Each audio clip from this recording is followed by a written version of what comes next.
guys, American Maverick here. Today I'm going to be putting out a different type of video than what I normally do. Today we're going to be reacting to a battle that took place during World War I called the Defense of Fort Vaux. I think I pronounced that right. I am not French, nor do I speak French, but I think it is Fort Vaux. Now, me being a National Guardsman as well as a history major in college, I love history. In particular, I love military history, and World War I is one of those wars that I really love to study. And I really enjoy not really going over like the larger events of the war, but the smaller ones, the lesser known ones like this. And so I am excited to get over this. Also, I'm going to apologize for my background. It's messy, but it is what it is. Also, I'm going to apologize about the quality of probably the audio on this video isn't going to be as good as it is in my other videos, because my other videos usually have a microphone that actually works with my iPhone, and that makes my audio quality pretty okay. The problem is, for whatever reason right now, I can't get videos from my iPhone onto my computer. I swear I've tried everything and it's just not working. So I'm going to have to use this camera because for whatever reason I can get video from this camera onto my computer so I can edit it and do all that stuff. And so I can't put the microphone onto this camera. So I apologize. Hopefully it's not too awful bad. Probably sounds like something from like 2015. But hey, what do you do? Anyway, without further ado, let's get right into it. Defense of Fort Vaux, June 1st through the 7th, 1916, World War I.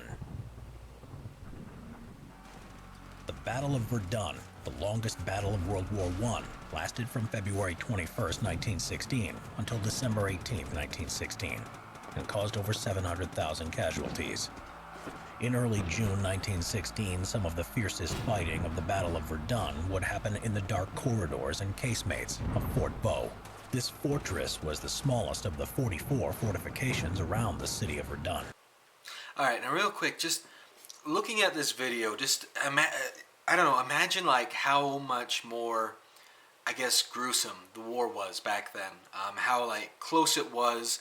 I mean, oftentimes they were just in trenches, separated, but in those moments like this where they were face to face, it was like the old world mixing with the new, and it just made some absolutely bloody conflicts. Nevertheless, its defenders' stubborn resistance to continuous German attacks served as an example of the French determination to defend Verdun at all costs. Verdun was one of France's most important defensive positions, especially during the First World War.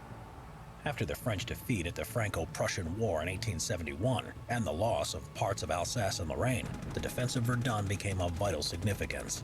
In 5 phases between 1874 and 1914, the French built a total of 44 forts around the city of Verdun. Fort Vaux was built as a part of the New Exterior Line project as a response from the threat of the Triple Alliance between Germany, Austria-Hungary, and Italy. The fort was constructed in 1881 as a trapezoid light fortification. It was supposed to serve as an alarm bell in case of an attack. The rapid development of artillery in the late 19th century, however, made traditional stone-built forts obsolete. All the Verdun forts had to therefore be improved and modernized, including Fort Vaux, which... Right, so one interesting thing is that is very true. So a lot of these forts they made around the time period of World War I, and even before that, these stone kind of fortresses actually became not, I don't know what the word is, not a benefit to these armies, but actually a liability. There we go, that's the word I'm looking for, a liability to them, because they actually become almost like stone sarcophaguses. You know what I'm talking about, those things that keep dead bodies. What are those, sarcophagi? Is that the plural of it?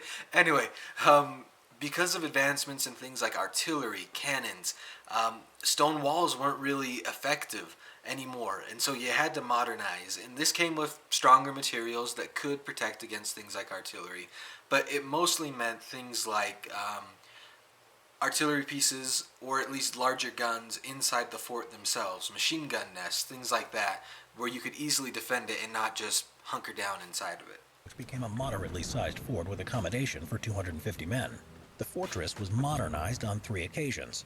The first one came after the torpedo shell crisis and lasted from 1888 until 1895. Modernization continued in periods between 1904 and 1906, and finally prior to the First World War from 1910 to 1912. The final cost of the modernization was 2.9 million gold francs.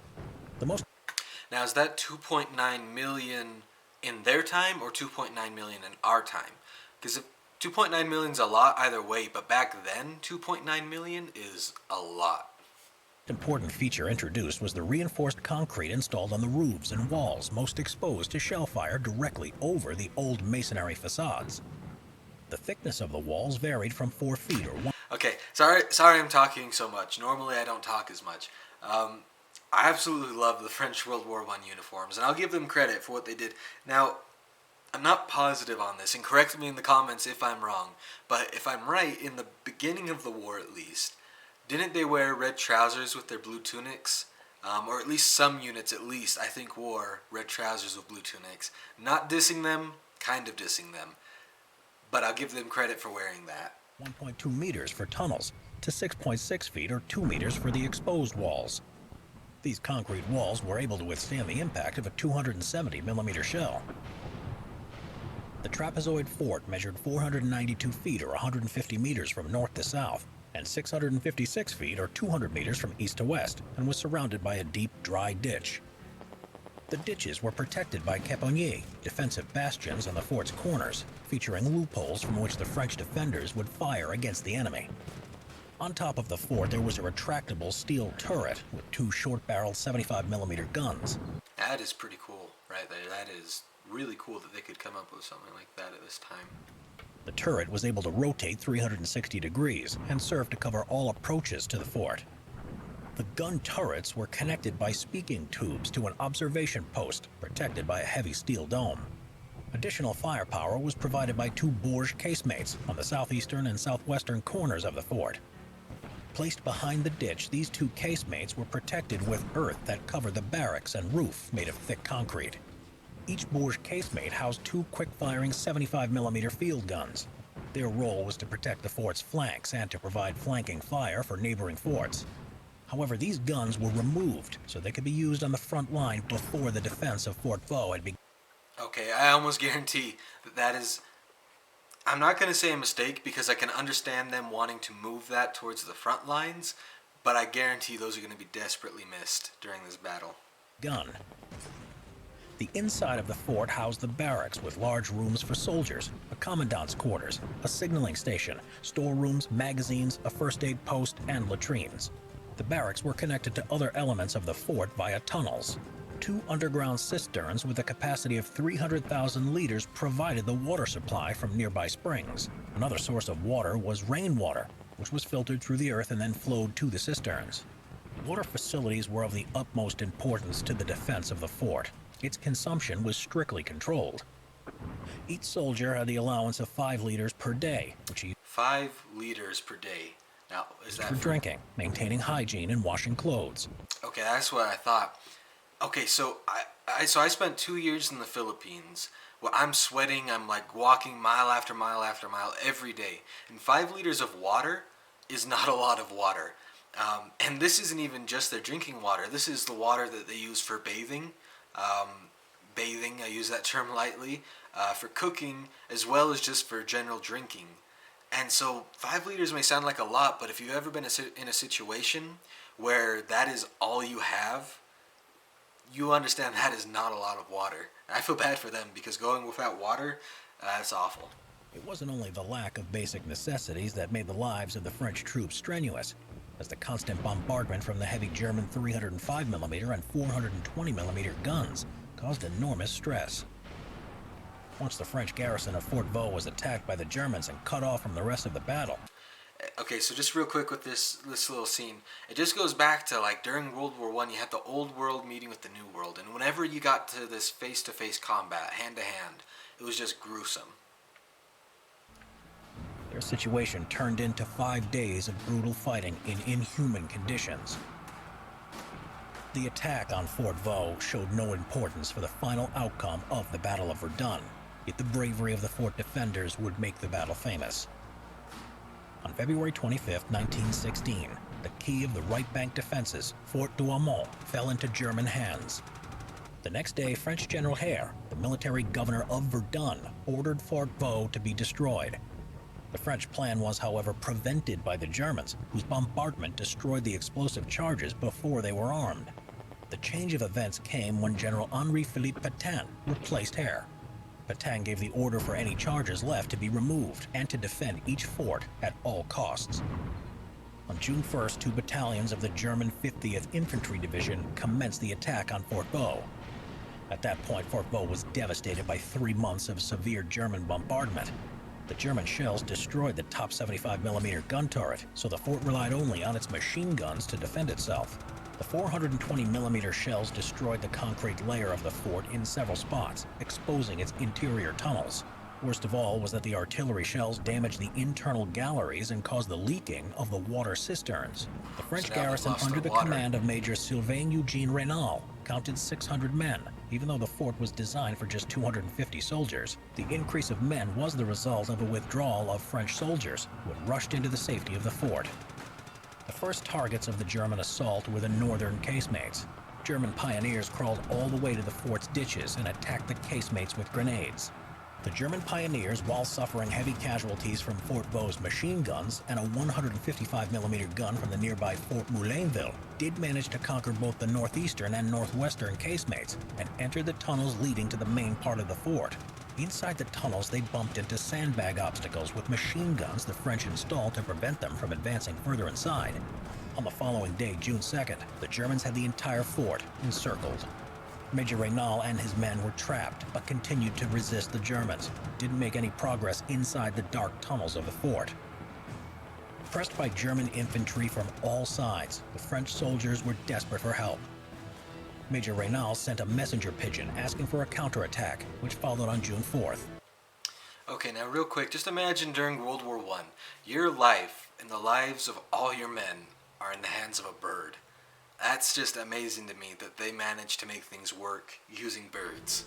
Soldiers of the French 124th Division reached the western edge of the front, but were repelled by the Dusseldorf Fusiliers, and the attempt was abandoned. On that same day, the Germans returned to the fort with flamethrowers, pouring fire through every open hole. The entire fort was filled with thick black smoke. In the tunnels leading from the captured casemates, the French defenders withdrew from their machine gun positions, but only while the flamethrowers were active. As soon as the fire stopped, they were returned to their positions to fight off the Germans. By this point, Major Raynal received the news that the fort had almost no water, and the gauge of the cisterns had been faulty. He was forced to change the distribution of water from 1 liter per man to 1/8 of a liter. Additionally, he was forced to evacuate some 300 non-combat personnel and wounded from inside the fort because he couldn't spare them any water. This evacuation was attempted in the dead of night, and only about 1/3 of them were able to survive and reach the French lines. The German attacks continued on the 5th day. This time they tried to penetrate the tunnels by digging down from the top of the fort, but were once again driven off by guns from neighboring fortifications.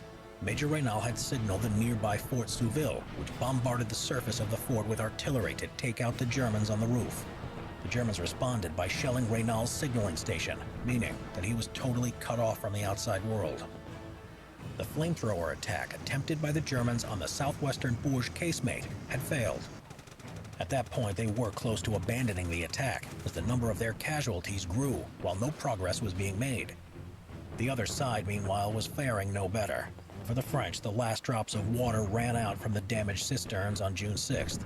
On the same day, another French attempt to relieve the defenders failed. In the fort, filled with thirsty and exhausted soldiers, of which many were ill or injured, morale had collapsed. On June 7th, as the Germans began to drop another barrage of shells, Major Raynal decided it was time to surrender. The Battle of Fort Vaux ended with a German flag waving on top of the severely damaged fortification. The price for the victory was paid by the Germans, with 2,742 casualties. At the same time, the brave French defenders had only 100 casualties, of which only 20 were killed. Major Raynal was the last to leave the fort after he arranged the transport of the wounded and the burials of the soldiers killed in action.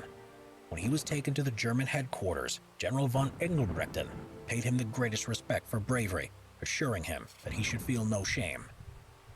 Major Raynal, a proud Frenchman, responded that the Germans had nothing to do with the fall of Fort Vaux. It was the thirst that defeated them. Yep. Yeah, I can completely see that. Honestly, unless you've gone without water, it's hard to understand that. But just honestly, I've been in situations where I haven't had water and I've had to continue to work, and it is awful, and it does just absolutely destroy morale. Is that at the end of the video we're at? Oh, got a little bit more. Is there a little bit more? It's like a nice silent piece. Alright, I think we're at the end of the video. Alright, so let's talk about this real quick. I gotta say, I absolutely respect the Frenchmen in this battle. I mean, to continue to defend, even though you're surrounded, you're outnumbered, and you don't have any help coming, you're running out of water, to go on that long fighting, it just says something about their credibility. And so I have to give them absolute respect there. The other thing I have to point out is, I just got to take this moment as a military historian to point out that as much as the French get dogged on for always surrendering, they do have the most successful military record in the world. That is important to remember. And so these Frenchmen, jokes aside, are honestly some of the best warriors, some of the most determined and tough men, especially during World War I, that you could ever find. Anyway, so this has been American Maverick. I hope you guys enjoyed this video. It's something new to me to do reaction videos, and I want to try it out, see if you guys like it. If you do, be sure to like and subscribe. Let me know what you think down in the comments, and we'll see you next time.